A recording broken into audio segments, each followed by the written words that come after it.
Hi, and welcome back to Temple Baptist Church. We're so glad that you're with us today. And I'm continuing in my study of John. I'm in John chapter 19. Today I'm looking at verses 13 through 16. And today we're looking at kingship. You know, everybody has a king. The question, though, is who is your king? Who is the one that you would gladly submit to, gladly bow down to, gladly follow into battle, and as well, gladly give your life for? You probably remember watching movies about King Arthur and Robin Hood and all kinds of things like that, how men were so willing to give their life for the crown, for their king. But today, who are you willing to give up your life for? Who is your king?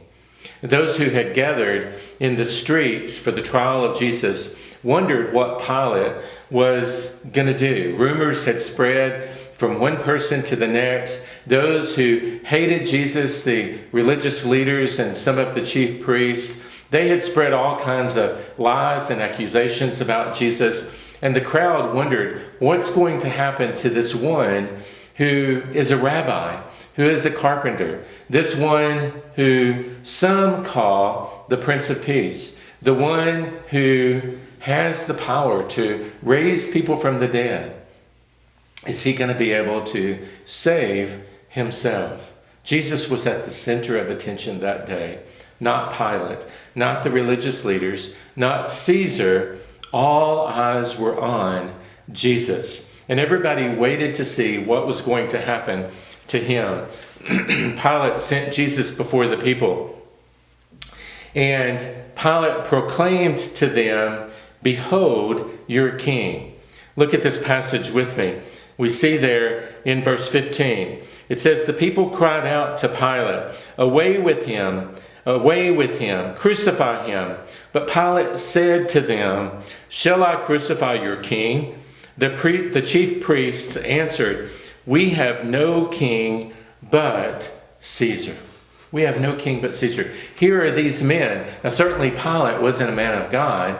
He saw Caesar as his king, but the chief priests, rather than seeing any one man as their king, should have seen God the Father as their king, the one who had created all things, the one to whom they were to bow, that they were to obey, the one that they were to worship. But in fact, in their sin, because of their hatred with Jesus, they declared that God wasn't their king, but that Caesar, a man, was their king.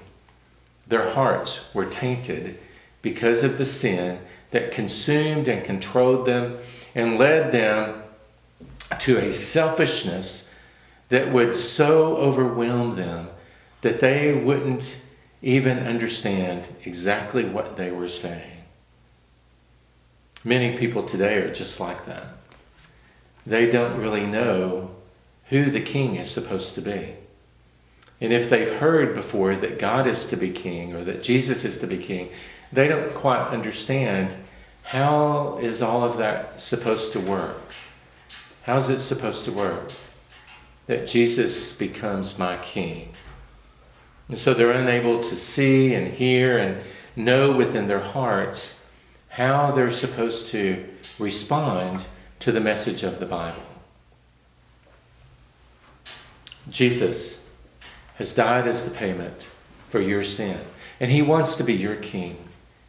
And all that's necessary for that is for you to simply choose to believe in and rely upon what he has done for you, and then he can become king in your life. Temple Baptist Church, we want to help you have the greatest experience possible with Jesus. We want to help you understand how Jesus is king.